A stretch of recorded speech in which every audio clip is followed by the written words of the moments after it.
Moçambique retoma a exportação de energia para Botsuana ainda este ano. Mesmo com alguma dificuldade, preparativos decorrem a bom ritmo. Seleção nacional com prestação desastrosa na COSAFA.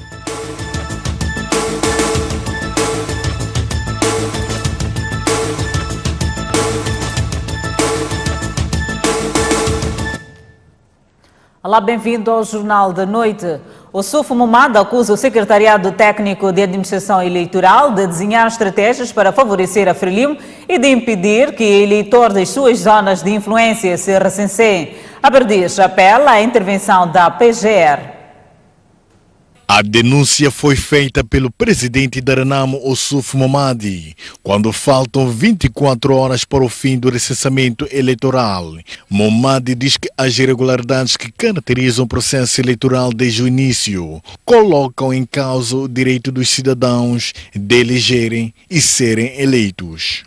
O governo usou o erário público para comprar equipamentos obsoletos, razão pela qual registram-se avarias constantes de mobílios, o que consubstancia burla ao Estado moçambicano. Em face destas evidências, a Renamo insta a Procuradoria-Geral da República para acionar os mecanismos necessários de modo a responsabilizar ao Governo da Frelimo, à Comissão Nacional de Eleições e ao SCAI. As denúncias da Renamo não param por aí. Perante um recenseamento eleitoral coberto por graves problemas que põem em causa eleições justas, livres e transparentes, a Renamo exige a prorrogação do recenseamento eleitoral, sem, no entanto, pôr em causa o dia da votação, para ser mais abrangente e inclusivo. A Renamo exige a alocação de meios para o funcionamento efetivo dos postos de recenseamento eleitoral. Dados mais atualizados do Secretariado Técnico de Administração Eleitoral indicam que até o passado dia 26 de maio, as autoridades tinham inscrito cerca de 73% dos 7 milhões de eleitores previstos para este ano. Moçambique volta a exportar energia para Botsuana ainda este ano, ao abrigo de um acordo de curta duração rubricado pela Eletricidade de Moçambique e a distribuidora estatal daquele país da região. Temos duas formas, tem contratos bilaterais, portanto, neste momento... Esta não é a primeira vez que Moçambique vende energia ao Botsuana para suprir o déficit energético naquele país. O primeiro contrato cobriu o período de 2013 a meados de 2017. E no ano passado, a quando de uma visita do chefe de Estado do Botsuana a convite do seu homólogo moçambicano Filipe Nunes, os dois países estabeleceram os princípios de acordo para viabilizar a exportação de energia elétrica para este país a vigorar este ano. Em abril deste ano, tanto as duas empresas, tanto a Eletricidade de Moçambique e a BPC, que é a Empresa Nacional de Eletricidade de Botsuana, lograram concluir um acordo que prevalecerá entre maio deste ano a setembro. Portanto, é um acordo de 5 meses, sensivelmente. O diretor-geral da operação do Sistema e Mercados da EDM avançou ainda que o acordo entre a EDM e a distribuidora estatal do Botsuana prevê igualmente uma extensão de prazo em 2020. Está previsto, portanto, há um pedido no sentido de prolongar este acordo a partir de abril de 2020 por 2 anos, portanto, porque a empresa de Botsuana, portanto, vai iniciar um processo de reabilitação das suas centrais e, portanto, terá menos disponibilidade de energia e solicitou-nos que, portanto, continuemos o fornecimento, portanto, a partir de abril e continuemos e incrementemos eventualmente para cerca de 150 megawatts. Refere-se que ao abrigo do primeiro contrato de curta duração, Moçambique espera encaixar cerca de 5 milhões de dólares por mês em receitas de exportação de 70 megawatts. A cidade de Maputo superou as metas de criação de novos postos de trabalho nos primeiros 3 meses deste ano. Foram mais de 14 mil novos empregos contra 11 mil previstos. O balanço foi apresentado hoje pela governadora da cidade de Maputo, Yolanda Cintura. A governadora, que é presidente do Fórum Provincial de Consulta e Concertação Social de Maputo, mostrou-se animada pelos resultados alcançados no primeiro trimestre de 2019, onde se superou a meta de criação de novos empregos em cerca de 3 mil. Refira-se que os 14.339 postos de emprego criados, cerca de 57,4% destinaram-se aos jovens. Portanto, trata-se de um esforço louvável por parte dos nossos parceiros e investidores que, lado a lado com o governo, têm lutado para que a nossa economia continue a crescer e, com isso, proporcione empregos e outros benefícios daí provenientes fundamentalmente para a camada jovem. Por sua vez, o setor da agricultura a nível da cidade de Maputo diz ter conseguido introduzir mais 150 agricultores no sistema de segurança social. Para isso, organizou-se em associações. Que são do distrito de Camavota e distrito da Catembe. Portanto, daí que dizia que ainda há um trabalho que nós temos que fazer de sensibilização, portanto, a todos os níveis, portanto, ao nível dos distritos. O Fórum Provincial de Consulta e Concertação Social de Maputo é constituído pela Direção de Trabalho, OTM Central Sindical, setor privado e outras entidades envolvidas em questões laborais. O Ministério da Justiça não sabe quantas pessoas ficaram sem bilhetes de identificação durante os ciclones Idai e Kenneth. As autoridades dizem que terão de recorrer a campanhas para que as pessoas voltem a se registrar. O Ministério, dirigido por Joaquim Veríssimo, diz que vai recorrer ao registro de nascimento para pessoas que tenham perdido seus bilhetes de identidade. Havendo possibilidade de até os arquivos dos serviços notariais estarem perdidos, o secretário permanente do Ministério diz que ainda se está a estudar saídas, mas é preciso garantir que não haja oportunismo. Estamos a criar uma janela facilitada para que as pessoas possam fazer o registro nos casos em que haja destruição completa do acervo documental e há um processo próprio legal que é de reconstituição dos livros perdidos. Nós vamos nos organizar para fazer campanhas focalizadas.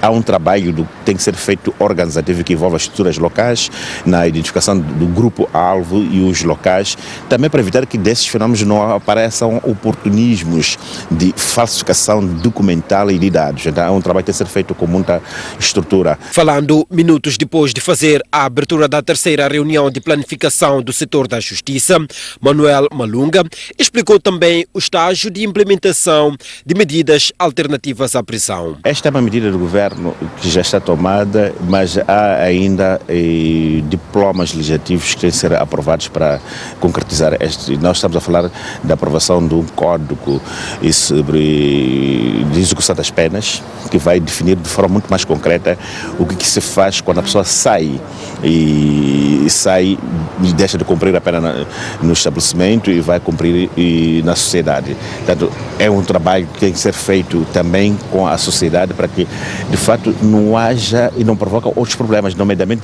da sociedade mal preparada a pensar que, ao se libertar um recluso que estava a cumprir uma pena e está-se estamos na impunidade. A terceira reunião de planificação do setor da justiça arrancou esta quarta-feira e decorre durante 2 dias na Matola, província de Maputo, sob o lema Perspectivando os desafios do setor da justiça face ao balanço do quinquênio. O reitor da extinta Universidade Pedagógica, atual Universidade de Maputo, Jorge Ferrão, diz haver ainda práticas corruptas naquela instituição e convida toda a comunidade académica a envolver-se seriamente no seu combate. Com 13 mil estudantes, assistidos por cerca de 400 professores, a Universidade Pedagógica de Maputo tem o rácio docente-estudante dentro dos padrões exigidos por lei. Disse Jorge Ferrão que, no seu entender, mais do que seguir pelas melhores práticas dentro da universidade, é preciso combater a corrupção. Nós teremos que, para além de tudo o que fazemos, combater seriamente algumas práticas de corrupção que ainda verificamos no nosso seio. Os professores, os diretores, todos os funcionários, estudantes, isso tem que começar por vocês. Vamos ter a certeza de que a nossa universidade está livre de práticas irregulares e de qualquer tipo de manifestação de corrupção. Jorge Ferrão falava durante a abertura de uma palestra que decorreu sobre o lema "O lugar e importância da espiritualidade na formação do professor" e teve como orador principal o núncio apostólico, o representante do Vaticano em Moçambique. Nós, os homens, somos a linhagem de Deus. Isto é o único elemento da espiritualidade dos educadores. É por isso que acho que podemos seguir outra perspectiva. O que é a espiritualidade dos formadores? Simplesmente é tentar de compreender o que é o Deus formador. Assistiram à palestra estudantes e corpo docente da Universidade Pedagógica de Maputo e convidados. O núncio apostólico considera que é um grande trabalho preparar a visita do Papa a Moçambique. Mesmo com dificuldades de ordem técnica, os trabalhos estão a bom ritmo. Duas comissões estão envolvidas nos trabalhos da visita do Papa Francisco a Moçambique, sendo uma do governo moçambicano e outra do Vaticano, numa altura em que faltam 90 dias para a chegada do Papa ao solo moçambicano. Claro, é um grande trabalho. Hoje mesmo vou encontrar-me com as duas comissões nos encontros hebdomadários que tem e, bom, se prossegue nesse sentido. Mais ou menos as coisas avançam com a dificuldade técnica, mas também vejo muito entusiasmo. Em termos logísticos, preciso organizar o estádio, preciso organizar o pódio onde o Papa vai celebrar a missa, também os pódios do encontro Machaquena, se chama esse lugar, do encontro dos jovens, que imagino que também com a colaboração dos técnicos do Vaticano se vão resolver logo. A experiência desse pessoal é uma experiência larga, assim que acho que não vamos ter problemas maiores. O representante do Estado do Vaticano em Moçambique fez saber ainda que a chegada do Sumo Pontífice é aguardada com expectativa, uma vez que servirá de expressão de proximidade entre a Igreja e os moçambicanos. Imagino que os temas sejam um pouco de já nesse símbolo que foi apresentado no dia do anúncio oficial da visita do Santo Padre. Isto é, de um lado a verdade, do outro lado a reconciliação.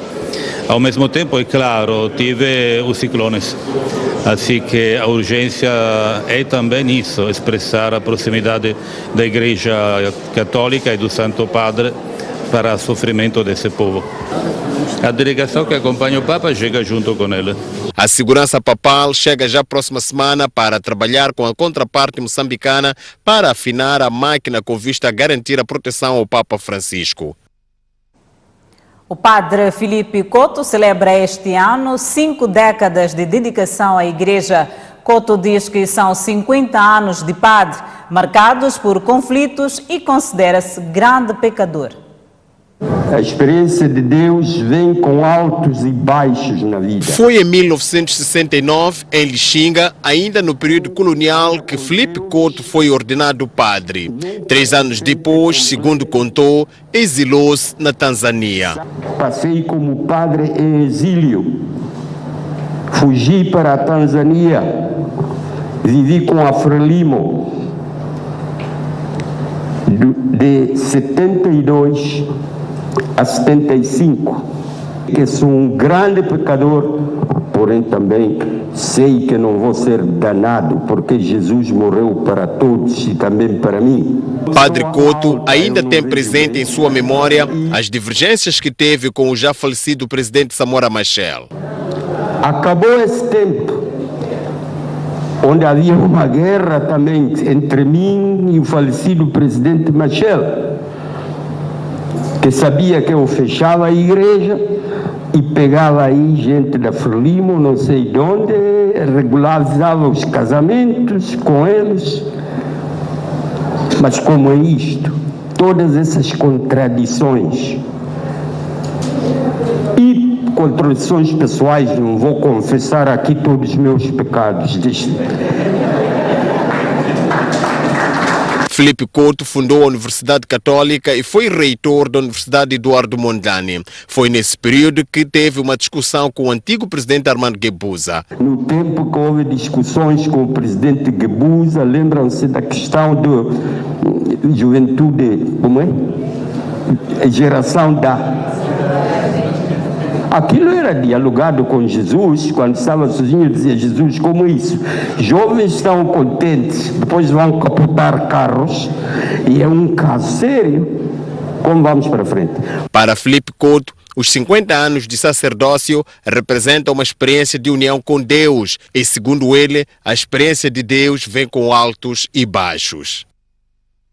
6 crianças contraíram ferimentos na sequência de um acidente de viação envolvente uma carrinha escolar e um caminhão no bairro de Tsalala, no município da Matola.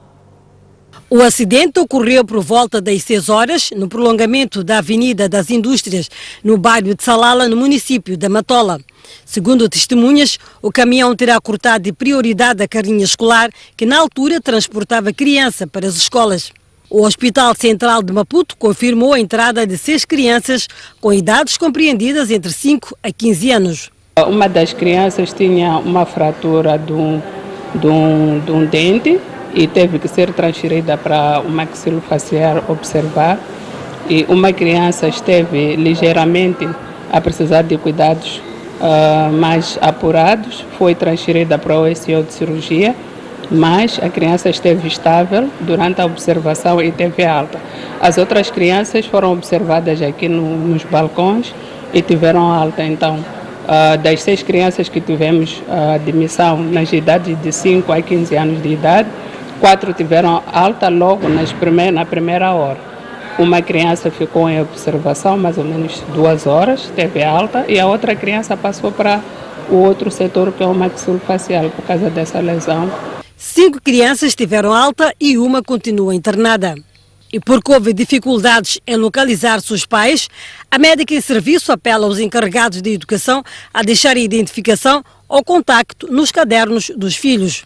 Nós, como pais, quando nossa criança vai viajar com uma terceira pessoa, temos que deixar a criança bem identificada, com o nome dos pais, o número nos cadernos, ou que seja um cartão que a criança deve portar, para facilitar esta procura dos pais quando há um evento traumático, ou seja, qualquer outra situação que seja necessária a presença dos pais. Recorde-se que este não é o primeiro caso de acidente envolvendo carrinhas escolares. A atividade de mototáxis está ameaçada em Manica. Só este ano, 14 operadores foram vítimas de criminosos, dos quais 3 morreram.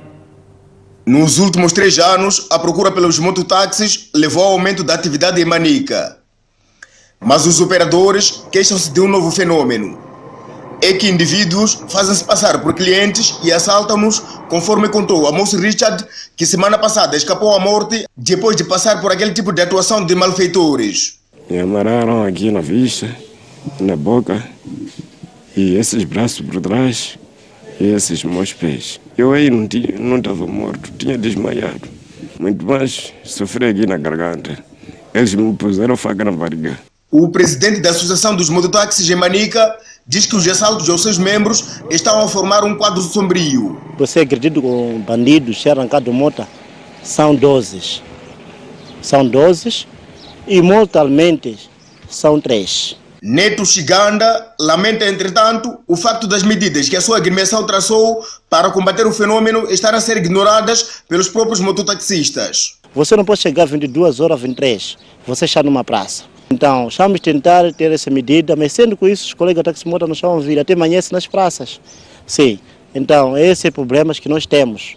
Se até dorme numa moto, na praça, dormir, só para esperar o cliente. O Hospital Provincial de Chimoio diz que tem recebido pacientes operadores de taximotas vítimas de assaltos e só este ano já há registro de 5. Taxistas com diversos tipos de lesões, por diversos tipos de instrumentos.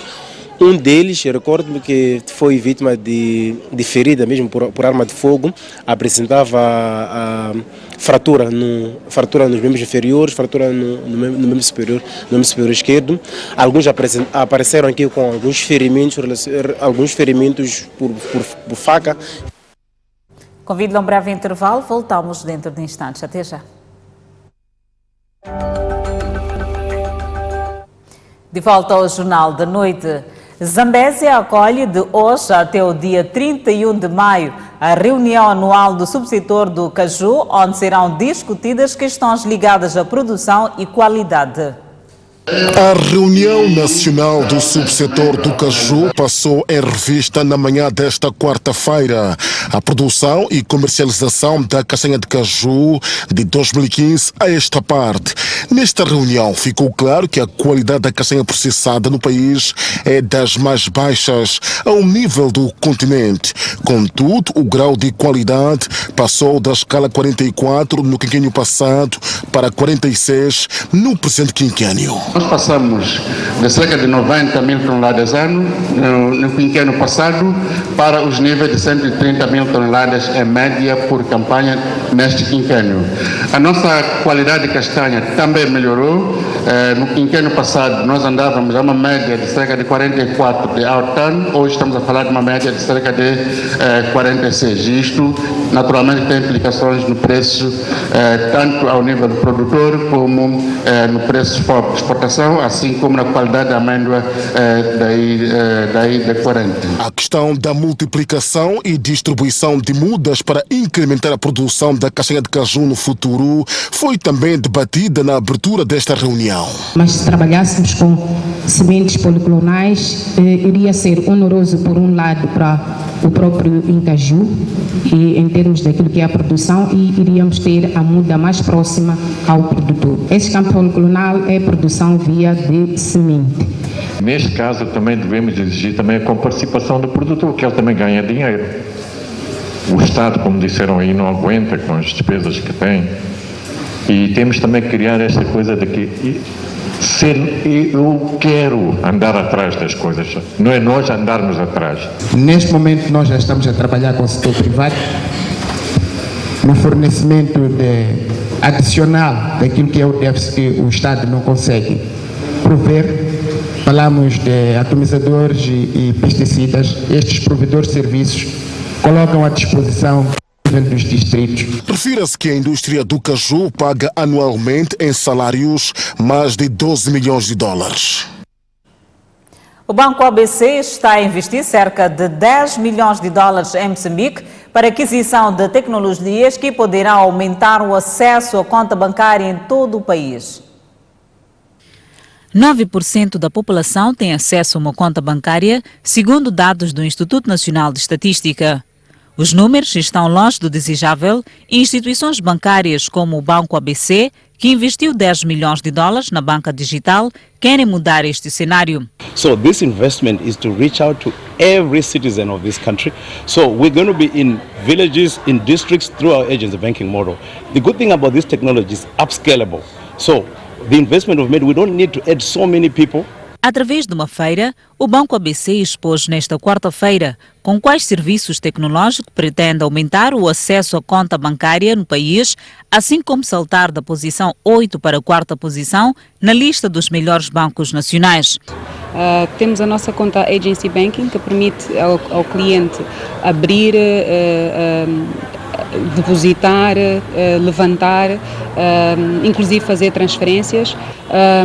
Portanto, temos o produto Depósita, que é um produto que permite o comerciante, o lojista, fazer o seu depósito de forma segura, e o valor já depositado reflete imediatamente, diretamente online na sua conta. E o nosso cartão Travel Cash Card, que é um cartão já bastante conhecido de débito, que permite fazer o depósito em várias moedas, portanto em moeda estrangeira. No país, a instituição financeira encontra-se em Maputo, Matola, Beira, Tete, Nampula e Manica. Fora de portas, o Banco ABC está em Zimbábue, Nigéria, Tanzânia, Ruanda, Botsuana e Zâmbia. Seguimos com a página internacional. A França e a Alemanha continuam em desacordo sobre quem deverá ser o próximo presidente da Comissão Europeia. Apesar do clima ser positivo entre os líderes durante a cimeira do Bloco Forte Europeu, que decorre em Bruxelas, as duas potências parecem não estar em sintonia quanto ao ponto sobre quem deve assumir os principais cargos nas mais importantes instâncias europeias. O desacordo entre a França e a Alemanha não parece ter solução à vista. A chanceler alemã Angela Merkel está a favor do Spitzenkandidat, que empurra um candidato do maior grupo no Parlamento para a liderança. Já o presidente francês, Emmanuel Macron, discorda, alegando que a chave é as pessoas que assumirão os cargos mais sensíveis partilharem um projeto e serem as mais carismáticas, inventivas e competentes. E mesmo que se proponham os nomes dos possíveis candidatos para liderar os órgãos da União Europeia, estes precisam ser aprovados pelo Parlamento Europeu em julho.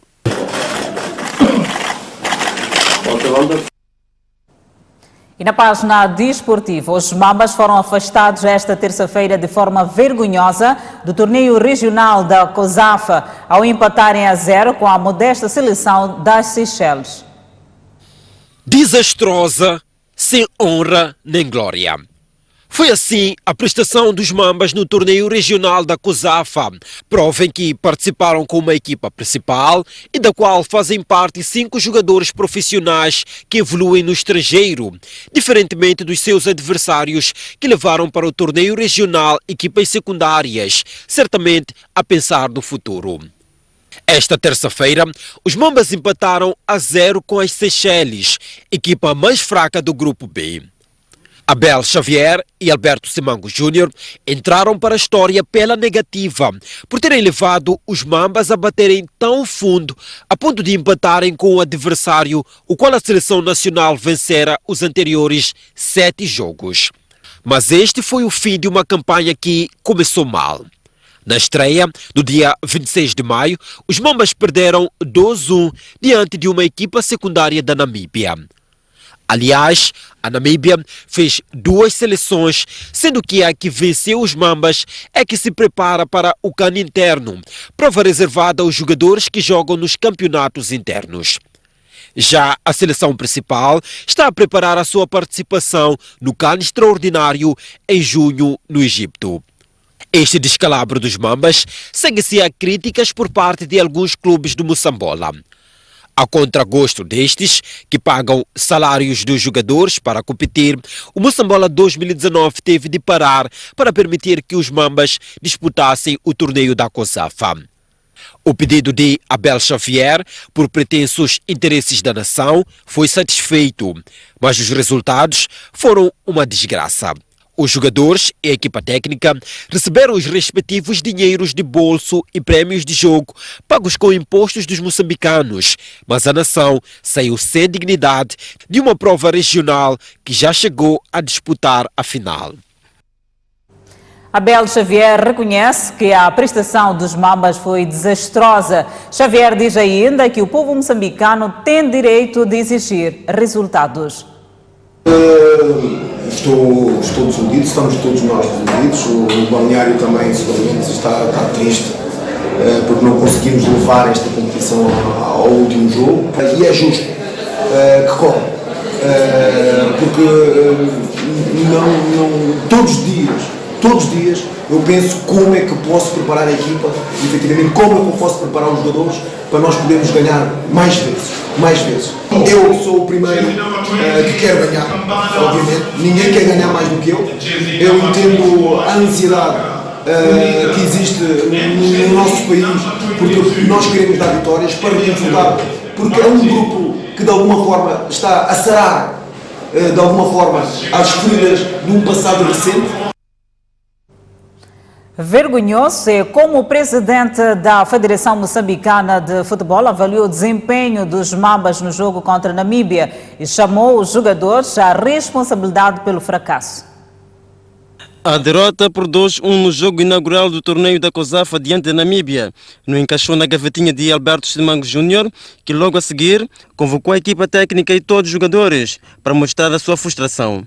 Vergonhoso é como Simango Júnior, que mantém confiança em Abel Xavier, descreve o desempenho da seleção que é orientada por um técnico que este mesmo pretende que renove o contrato e lançou duras palavras aos jogadores.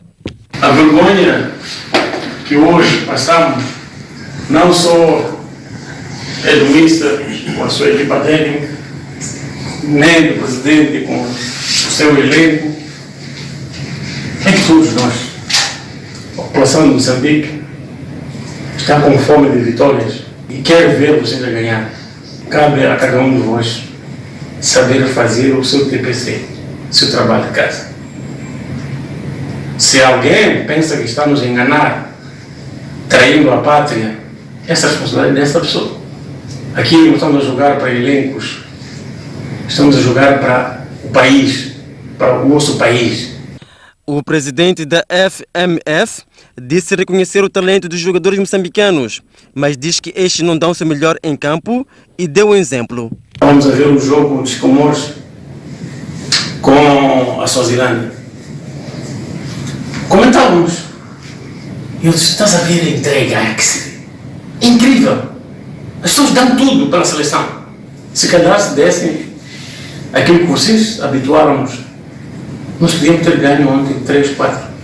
Porque não sente a entrega total dos jogadores, Alberto Simango Júnior recordou o esforço que a Federação faz para custear as despesas da Seleção Nacional. Trazer os atletas que jogam na Europa para aqui é um custo. Pagarmos o pocket money é um custo. Pagar um prêmio de jogo é um custo. A alimentação é um custo. Vestir os atletas é um custo. Tudo isto. Então faz parte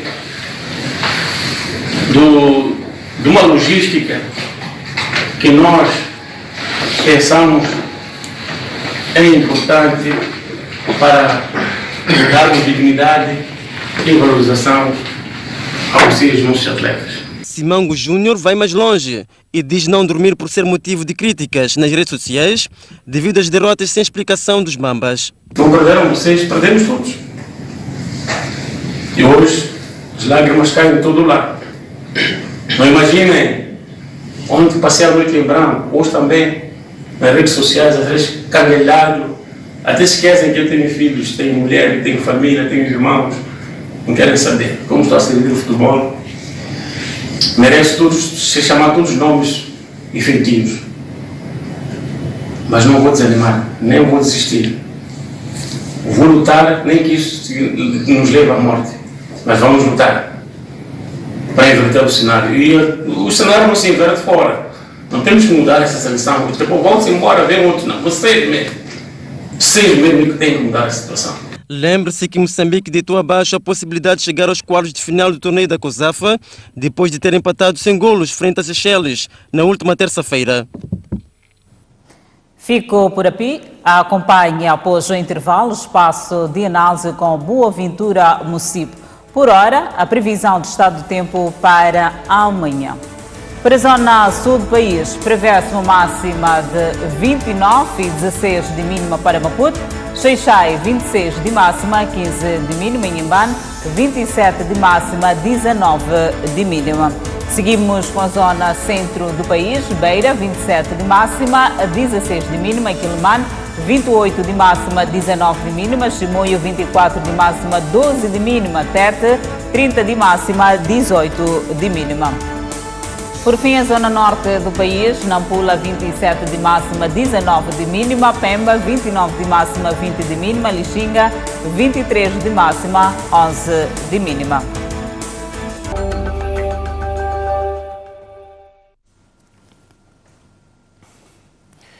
Muito boa noite, caro telespectador, seja bem-vindo ao espaço de comentário. Hoje o nosso tema é a situação econômica do país à luz do relatório de execução orçamental que foi apresentado recentemente pelo Ministério da Economia e Finanças, e também vamos falar de outros desenvolvimentos ao nível da economia, principalmente a questão dos ciclones Idai e Kennedy, que afetaram o tecido econômico do país. Vamos dividir a nossa discussão em três principais linhas, que é a gestão da dívida pública, a revisão em baixa do crescimento econômico e os pressupostos de revisão do orçamento do Estado, que eventualmente poderá haver ainda este ano. Para o debate de hoje, conto com dois convidados. Do meu lado esquerdo, Vasco Nhambente, que é economista, professor e diretor de Estudos Econômicos e Financeiros no Ministério da Economia e Finanças, portanto é o representante do Ministério da Economia e Finanças aqui no nosso debate. E do meu lado direito, Yasfir Ibrahim, também economista e investigador no Instituto de Estudos Sociais e Econômicos, IES. Vou assim, Nhambente, comecemos pela gestão da dívida pública. O relatório de execução orçamental do primeiro trimestre indica que a amortização da dívida pública, ou melhor, aquilo que gastamos para pagar a dívida, mais do que triplicou. No primeiro trimestre de 2018, o Estado pagou 1.411 milhões. No primeiro trimestre deste ano foram 4.792 milhões, como diz, mais do que triplicou. A minha pergunta é, o que fez com que gastássemos tanto dinheiro para as amortizações no primeiro trimestre deste ano? Boa noite. Muito obrigado pelo convite para partilharmos um pouco daquilo que são as ações do governo, não é? E indo concretamente à questão que estamos a fazer. Exato, as amortizações com a dívida pública. Como devem saber, o governo no ano passado tomou medidas bastante importantes, sobretudo a medida que estava relacionada com as dívidas com os fornecedores, uma medida que foi tomada praticamente no limiar do terceiro trimestre, e já no quarto trimestre o governo começou a fazer amortizações no ano passado. Se nós estamos a comparar dois períodos homólogos e assumindo que no primeiro trimestre deste ano o governo havia se comprometido a pagar uma parte também daquela que tinha ficado por pagar, portanto é muito natural que a comparação dos dois em relação a esse disparo não seja possível. Aqui a dívida com os fornecedores, só para que os nossos telespectadores entendam, era a dívida que o Estado tinha com as pequenas, médias e grandes empresas. A dívida acumulada que acabou pagando, de acordo com a decisão que foi tomada no ano passado. Exatamente. Quais são os outros elementos que nos levaram a pagar? Outros elementos que são importantes fazer referência é que o Estado, no primeiro trimestre deste ano, decidiu pagar, portanto, aquilo que são as dívidas com as gasolineiras, que já tinha feito as titularizações no período passado, então decidiu fazer este pagamento. Então, esta dinâmica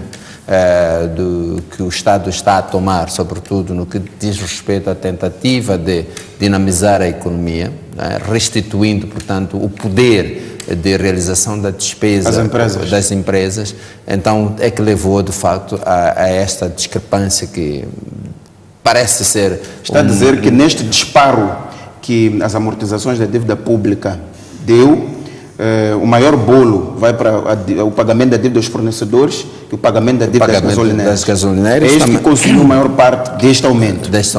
Tanto também foi feita, portanto, a consolidação e reestruturação das empresas do Estado, sobretudo das empresas públicas. Portanto, este conjunto todo contribuiu significativamente para esta diferença que se nota lá. Muito bem, Yasfir, passo para si. Quero ver qual é a leitura que faz relativamente a estes números da dívida, mas também as opções de política que foram assumidas para o primeiro trimestre deste ano. Qual é a sua leitura? Sim, bem, primeiro temos que perceber que este incremento das amortizações da dívida no primeiro trimestre do corrente ano está sendo influenciada por uma dinâmica de endividamento público que o Estado tem vindo a perseguir, ou seja, emissão de dívida para pagar as dívidas passadas, não é? Neste caso.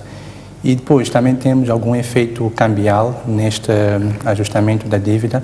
Se olharmos, por exemplo, para a questão da dívida externa, em que o pagamento é feito em divisa e a depreciação do metical na abertura do ano em relação a períodos passados também contribui para que o valor nominal do estoque dessa dívida seja incrementada. Depois, como o Dr. Nhambente fez referência, à questão da dívida do Estado a fornecedores, que é uma dívida extremamente elevada e que já leva algum tempo para ser liquidada. E, para além da dívida a fornecedores, temos a questão das empresas públicas, que têm estado a consumir uma grande parte dos recursos do orçamento do Estado para poder criar alguma viabilidade econômica e financeira dessas empresas. Então, são opções, de certa forma, de risco, porque são empresas que, de alguma forma, têm apresentado resultados econômicos negativos e que não conseguem gerar liquidez suficiente para se manter. E o governo, na tentativa de manter o funcionamento dessas empresas, tem recorrido à sua ajuda financeira para poder se manter viável na economia. E isso tem um custo no orçamento do Estado, nos recursos públicos, e associado à falta de receitas fiscais suficientes. Nós sabemos que no início do ano as receitas fiscais crescem a um ritmo relativamente lento e o governo é obrigado a recorrer, nesse caso, ao endividamento interno, e como há um estoque de dívida nominal interna elevado, e isso sobrepõe-se à dívida existente e, consequentemente, temos aí... Portanto, vê os perigos relativamente ao suporte que o Estado está a dar às empresas públicas. Relativamente às outras opções de política, há alguns perigos, há algumas cautelas a ter. Vê-se aqui que a dívida interna explodiu, digamos assim, em 510%. Ela saiu de 88 para 1.830 milhões de meticais. Quais são os perigos dessa opção de endividamento interno? Bem, os perigos são notórios, né? Primeiro é o risco fiscal. Um governo que vê a sua dívida, primeiro, mudar de padrão. Temos uma dívida comercial a crescer, um período de maturidade muito curto e o esforço fiscal elevado. E isso cria pressões do ponto de vista de recursos disponíveis. E é preciso tomar em conta que a mobilização de recursos domésticos para fazer face ao serviço da dívida tem estado a crescer lentamente. Ou seja, temos que olhar para a nossa estrutura produtiva, em que a própria estrutura produtiva não consegue mobilizar recursos suficientes para poder fazer face a esse serviço da dívida. E este é um problema estrutural da economia de Moçambique, e num contexto em que há uma suspensão da ajuda direta ao orçamento do Estado e o déficit fiscal tende a crescer, e isso gera pressões para que o governo recorra sucessivamente ao endividamento interno para fechar o déficit fiscal. Muito bem. Inha Bento, quero ouvir a sua reação relativamente a estas duas questões que são levantadas. A pressão que se faz ao crédito interno, ela absorve os recursos, sobretudo para as empresas, as pequenas e médias empresas, e o suporte que nota-se aqui que o Estado manteve ao nível das empresas públicas, e vimos também neste relatório que muitas delas continuam deficitárias, exceto duas. Bom, é natural num processo de reestruturação de empresas. A reestruturação de empresas, como sabem, muitas delas tinham dificuldades no passado. Então, no processo de reestruturação da empresa, vai, de certa forma, reconsumir alguns recursos. A grande expectativa ao colocar recursos é que no médio e longo prazo essas empresas possam, de certa forma, ser geradoras de recursos. Mas, Dona Bento, essas empresas sempre foram alimentadas desta forma, e os resultados, do ponto de vista da sua sustentabilidade, não é assim tão visível, exceto estas duas empresas, CFM e Correios. Eu devo dizer que, se olhares para o HCB, é uma outra empresa que tem um grande potencial, que está a produzir. Se olharmos nessa perspectiva histórica, então teríamos que matar todas as empresas e deixá-las de fora. Mas é preciso pensar pensar na reestruturação, sobretudo à luz da nova lei do setor empresarial do Estado. Pensar na reestruturação é suficientemente robusto e suficientemente importante para garantir que as empresas tenham um take-off, tenham uma recuperação no médio e longo prazo, sobretudo quando a lei já exige que as empresas, elas próprias, têm que produzir resultados, têm que ser mais sustentáveis e por aí fora. Portanto, é preciso ver que, num passado, nós tivemos uma espécie de um relaxamento. Mas quando o relaxamento acaba, penso que as empresas vão apanhar a curva J e vão arrancar. Acha que com estas injeções do Estado, essas empresas vão atingir o ponto de equilíbrio? É isso que está a dizer? Bom, o meu ponto de partida é que qualquer situação deficitária em que qualquer um de nós, até ao nível individual, nós precisamos de uma alavanca para podermos nos sair A questão da pressão ao crédito interno, como vemos aqui, o crédito interno subiu, e de que maneira? De 88 para 1.830 milhões. Estamos a falar de crédito interno que subiu, se estamos a ver os mesmos números ou o mesmo conceito, eu até ficaria feliz. Se o crédito interno está a subir, significa que a nossa economia está a receber dinheiro para garantir o arranque. Mas se estamos a olhar do outro lado, que é o endividamento do Estado no setor doméstico, aí sim, podemos olhar de facto... Neste caso, exatamente a que se refere. Não é o endividamento do Estado ao nível da economia, ao nível da nossa Banca Nacional. E isto não enxuga, digamos assim, os recursos das pequenas e médias empresas? Não é isso? Isso é muito debatível. É muito debatível. Esse debate queremos trazer. Gostaria de mostrar que numa economia como a nossa, em que mecanismos de transmissão monetária são muito deficitários, algumas das variáveis que a gente aprende na macroeconomia, não é, de standard, não funcionam como elas deviam funcionar.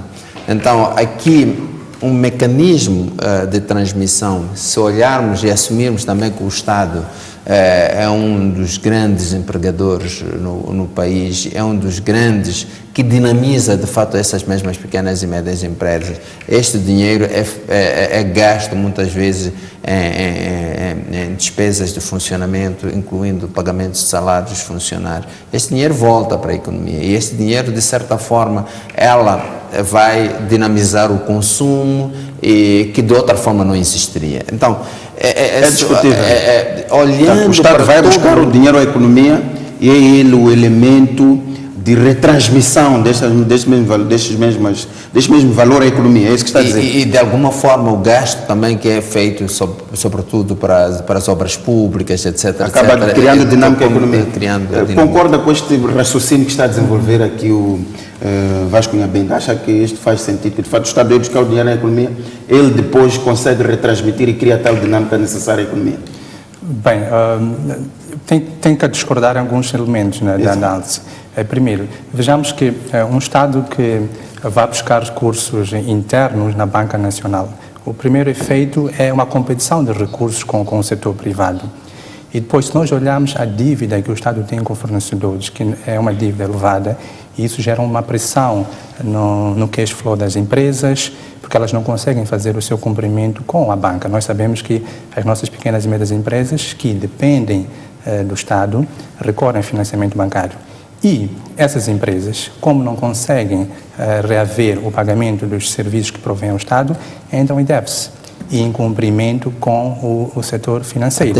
Atenção, porque o que está a acontecer neste momento é que o Estado está a liquidar a dívida que tem com os fornecedores e está, de certa forma, normalmente o crédito, se olharmos para aquilo que o crédito líquido ao governo é fundamentalmente para garantir, é de curto prazo, é fundamentalmente para garantir alguns déficits de tesouraria, não é uma dívida que é de longo prazo, que retrai definitivamente os recursos do setor privado, que de certa forma, por isso estava a dizer que os mecanismos de transmissão monetária são extremamente importantes nesta análise e não só analisarmos os aspectos de forma isolada.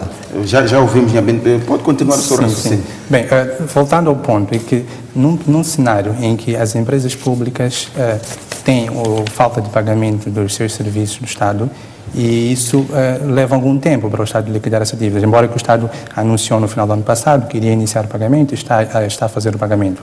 Mas essas empresas ficaram um período relativamente longo sem receber os valores referentes aos serviços que proveram. E a questão que se levanta é, quem é que paga o incumprimento que essas empresas sofrem com a Banca Nacional? Os juros de mora. O Estado paga efetivamente aquilo que é a fatura que recebe dessas empresas. Então, em parte, temos uma ação do Estado que acaba influenciando negativamente as ações dessas empresas. E é um discurso contraditório. Por um lado, nós queremos estimular a economia, queremos estimular as pequenas e médias empresas, mas, por outro lado, há uma ação de um grande ator na economia, que é o Estado, que acaba influenciando a atividade dessas empresas. Bem, e depois, por outro lado, a questão do endividamento e da pressão sobre a dívida interna, temos que ver o seguinte.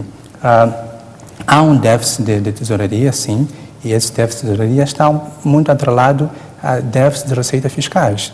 verificamos que as receitas fiscais, incluindo as outras receitas do Estado, não têm crescido a um ritmo comparado com o crescimento do serviço da dívida. Por exemplo, nos últimos 5 anos, em média, o serviço da dívida cresceu cerca de 50% e o crescimento das receitas em cerca de 9%, 10%. Então, é um fosso muito elevado que constrange aquilo que são as opções políticas, económicas do governo. Muito bem. Nhabil, vamos passar para outro aspecto, que é a dívida interna. Nota-se aqui que saiu de 1.323 para 2.962 milhões, uma subida de mais de 100%. Já discutimos aqui a dívida interna. O que explica o aumento da amortização da dívida pública a estes níveis? Da dívida pública externa a estes níveis? Bom, um dos elementos importantes que nós temos que ter em consideração é que nós já estamos com um nível de endividamento bastante elevado. Portanto, este é um elemento importante. O outro elemento importante, já foi feita referência aqui, é que a variação da taxa de câmbio influencia sobremaneira o valor da dívida doméstica em termos de meticais. Que nós temos que pagar o mesmo valor em dólares, mas com a depreciação do metical, nós temos precisamos de mais meticais para poder. Então, estes elementos já influenciam sobremaneira esta questão. A par do nível de endividamento que já temos, que é bastante forte, também a componente das variações cambiais são importantes. Para explicar, portanto, esse disparo. Por outro lado, é o fato de a coincidência de vencimento de outras dívidas que no passado não tinham vencido, agora vencem e depois começa com as obrigações. Todas essas variáveis entram na equação e, portanto, por isso estamos a ver a variação que estamos a ver aí. Portanto, este aumento dos valores da amortização da dívida pública não tem nada a ver com a tal dívida oculta. Portanto, são as explicações aqui que deu, as variações cambiais e os períodos de vencimento que coincidem. São apenas estes dois elementos que explicam isto. Sim. Eu penso, não é dois períodos de vencimento que coincidem, é que cada dívida é contraída, né? Exato. Cada uma das dívidas tem um momento de vencimento. Então, quanto mais dívidas vencem num dado período, portanto, naturalmente que vamos ter um salto significativo. Agora, em relação a outras questões que estava a tentar fazer, penso que já foi explicado o suficiente. Esta é uma situação daquelas que nós conhecemos, de dívidas que estão escritas e toda a gente conhece. Portanto, não entra aqui o pacote das dívidas ocultas, é isso? Eu não queria entrar muito nessa componente, porque, como sabem... Mas até para uma questão de esclarecimento, quando se fala de dívida pública, as pessoas olham para o pacote no geral. Nessa questão, separa-se as dívidas ocultas, só para que as pessoas estejam claras. Naturalmente que elas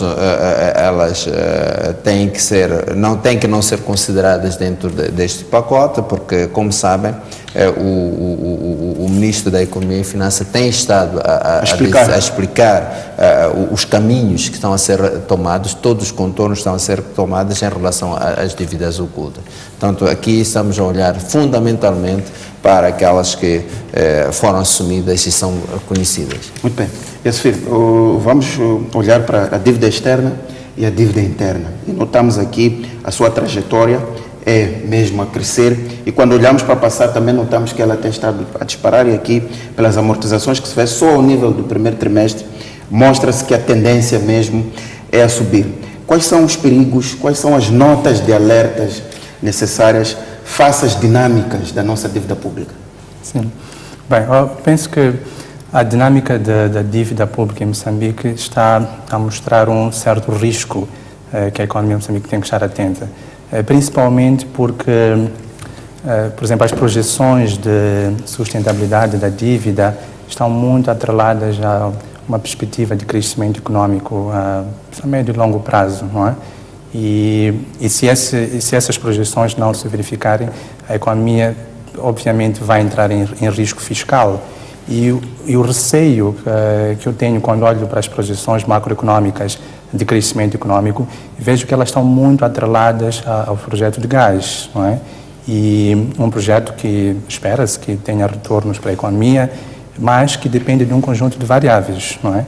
Então, é um risco fiscal existente relativamente à dívida externa, porque o governo conta com as receitas de exportação dos recursos para fazer face ao pagamento da dívida externa. Mas é preciso ter em conta que há um problema metodológico ligado à análise de sustentabilidade da dívida. Qual é esse problema? Primeiro, qual é a retenção de riqueza que o país tem com a exportação desses recursos? O problema do rácio dívida-exportações é que ela toma em consideração um volume fixo e projetado para um determinado período. Mas qual é a riqueza que o país retém? E nós sabemos que os projetos têm isenções, têm repatriamento de lucros, etc. E de receitas. Agora, o que o país fica com a exportação desses recursos para poder fazer face ao pagamento do serviço da dívida? Mas o FMI defende que a economia, a partir do próximo ano, excluindo estes imprevistos como os ciclones Idai e Kenneth, o FMI prevê que a partir do próximo ano a economia volte, ou seja, a economia retome aos níveis que nós conhecemos quando a situação era estável. Esses elementos não são suficientes para, enfim, consolidar as perspectivas do Estado?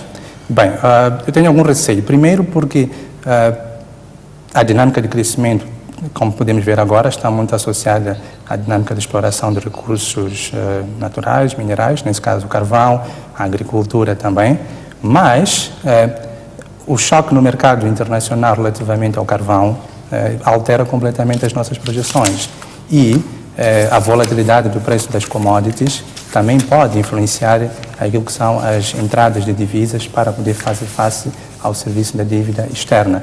E o possível adiamento de alguns projetos de gás.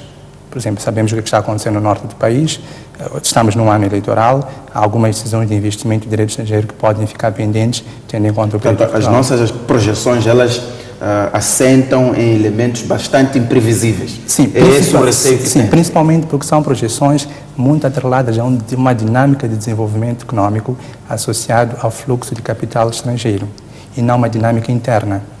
Muito bem. Nhambine, a questão que levanta aqui é ser os pressupostos que nós temos em cima da mesa para definir o médio e o longo prazo. Ele coloca aqui alguns riscos e alguns perigos. Tem a mesma ideia ou o governo pensa de outra forma? Bom, o que nós temos feito é buscar pressupostos macroeconômicos bastante robustos para sustentar aquilo que é o crescimento econômico. Estes pressupostos são robustos, então, no seu entender? Os nossos pressupostos não estão totalmente dependentes da exploração dos recursos naturais. Se olhar para aquilo que é o nosso quadro de pressupostos de crescimento sectorial, vai ver que os setores que sustentam o crescimento econômico não são aqueles que estão diretamente ligados ao setor estamos a falar do setor financeiro, estamos a falar da agricultura, estamos a falar da indústria transformadora, estamos a falar da eletricidade e gás, educação, saúde e ação social. São aqueles que de fato movem a economia e não estão necessariamente ligadas ao setor de exploração dos recursos naturais. E se olharem bem para aquilo que são as projeções nossas de médio prazo, por exemplo, até 2022, 2023, hão de ver que a incorporação da exploração do gás não está lá. Então, não é este elemento que dinamiza o crescimento da economia, ou que nós temos em mente para o crescimento da economia. Aliás, o país já cresceu cerca de 7, 8, 9, 10%, sem esses recursos. Portanto, se olhar também para aquilo que é o relatório muito recentemente publicado pelo FMI, no African Outlook, não é? ao de ver também que a economia moçambicana é das economias mais diversificadas que nós temos aqui em África. Então, o que nós temos que fazer, e nós temos estado a sustentar, é que esta diversificação da economia deve continuar e devemos sustentar, sobretudo, aqueles setores como a agricultura, que criam um dinamismo econômico bastante forte, sobretudo na indústria e comercialização. Muito bem, Inhabine, vamos passar para outro aspecto que tem a ver com a revisão em baixa de crescimento econômico. O governo reviu em baixa as previsões de crescimento para este ano. As projeções saem de 4,7 para entre 1,8 e 2,8, segundo explicou o Ministro da Economia e Finanças em abril. Esta quebra nas projeções deve-se, em particular, ao ciclone Idai, que devastou toda a zona centro, e mais recentemente o ciclone Kennedy. Vimos também o FMI a vir cortar estas previsões para mais ou menos 1,8. A minha questão é, este ano vamos ter orçamento retificativo? Essa é uma decisão que já existe ao nível do governo. Isto vai avançar? Como e quando é que avança? Bom, eu não vou falar do orçamento retificativo, porque não há uma decisão política ainda nesse sentido, definitiva, nem política, nem sobre isso. Mas ao cortar-se as previsões, como disse o Ministro da Economia e Finanças, de 4,7 para 1,8, não é necessário ajustar isto ao nível do Orçamento do Estado? Bom, é necessário ajustar, mas é preciso ter atenção que nós estamos a fazer o corte de crescimento por causa de uma situação. E a situação é real, afeta, que é em parte uma situação também humanitária, que é preciso tomar em consideração. Então, eu penso que o corte do crescimento econômico responde a uma queda de uma base produtiva, que é a base de produção e oferta. Portanto, é uma parte que sofreu, mas também tem uma parte que faz referência à questão humanitária. São vidas, são pessoas que perderam bens e são serviços que também desapareceram, que é preciso fazer a reposição. Então, eu penso que de um lado há este corte, não é, do crescimento por causa da situação que nós sofremos, mas também é preciso tomar em consideração que é preciso fazer a reposição. Primeiro fazer a reposição ao nível em que nós estamos e depois pensar no crescimento. Mas eu perguntava, faz-se isso sem rever-se o Orçamento do Estado? Neste momento não há uma decisão definitiva sobre se vai ou não fazer o orçamento, a ratificação do orçamento, mas é preciso pensar que, havendo ou não havendo ratificação, há despesa que tem que ser realizada para fazer face a esta situação. Muito bem. E assim como vimos, politicamente ainda não está decidido, cabe ao governo decidir o orçamento retificativo e submeter à Assembleia da República. Mas considerando os elementos imprevistos que o país teve, que a nossa economia teve, em particular o Idai e o Kennedy, não é a decisão, pelo menos do ponto de vista metodológico, não é acertado fazer-se a revisão do orçamento de Estado neste momento? Bem, eu penso espero que as minhas previsões sejam certas. Eu penso que é quase que inevitável que o governo recorra a este instrumento para poder acomodar alguns eventos inesperados, nesse caso o efeito do ciclone Idai, do ciclone Kennedy, mas, por outro lado, temos que ter em conta algumas variáveis. Primeiro, tivemos um certo abrandamento na atividade mineira, e se nós olharmos, apesar de haver uma certa diversificação do crescimento econômico de Moçambique, do ponto de vista setorial, tivemos um abrandamento do setor mineiro e também da agricultura. O setor mineiro, isso que é antes dos ciclones, e também o setor da agricultura com os ciclones. E isso, sendo dois setores que estão a exercer uma certa pressão no crescimento econômico, o abrandamento destes leva necessariamente à redução do nível de produto e, consequentemente, menos recursos fiscais para poder acomodar um conjunto de despesas. Claro, por outro lado, há outras variáveis que também podem forçar o governo a entrar a requerer um orçamento retificativo. Um dos exemplos concretos é o pacote eleitoral, que não foi feito referência e durante muito tempo falou-se desse déficit que existe e o governo, quando elaborou o orçamento, não tomou em consideração esse aspecto. Eu penso que o orçamento, a questão dos ciclones e também a questão do serviço da dívida, que tem estado a crescer de forma muito elevada. Muito bem. Inhabine, faço aqui uma questão que levanta aqui o Iafir, que é a questão das eleições. O governo já veio, o primeiro-ministro já veio, o ministro da Economia e Finanças já veio a dizer que só conseguem financiar 44% deste processo eleitoral. Faltam mais ou menos 3, 4 meses, não havendo o apoio que se espera dos parceiros de cooperação. Quais são as opções? As opções, isto que levanta aqui a ser de que é mais um elemento que justifica o orçamento retificativo. Como é que está a ser pensado o financiamento às eleições? Qual é o enquadramento do financiamento às eleições ou a cobertura deste déficit e o seu enquadramento num orçamento em que ainda não há decisão política se há retificativo ou não? Bom, o que se sabe que vai acontecer é que as eleições vão ter que acontecer. Os mecanismos de financiamento de déficit ainda estão a ser explorados e, portanto, uma vez decidido ou uma vez encontrado o melhor mecanismo de financiamento do déficit, aí sim podemos pensar seriamente sobre as implicações que isso pode ter. A verdade é que há um trabalho que tem que ser feito de forma a que se garanta que esse déficit seja financiado para permitir que as eleições não aconteçam. Agora, aconteçam, sim. Agora, é natural que se pense na ratificação do orçamento, mas é preciso que, de facto, pensemos um bocadinho nas alternativas que existem para se evitar, portanto, que provavelmente se vá ao orçamento retificativo, quando poderíamos ter as opções que se dispõem dentro da própria lei orçamental. Então, vamos deixar que o Governo trabalhe e penso que há de encontrar saídas para o Não efeito. está descartada a possibilidade de um orçamento retificativo, é isso? Bom, não está descartada, mas não está decidida.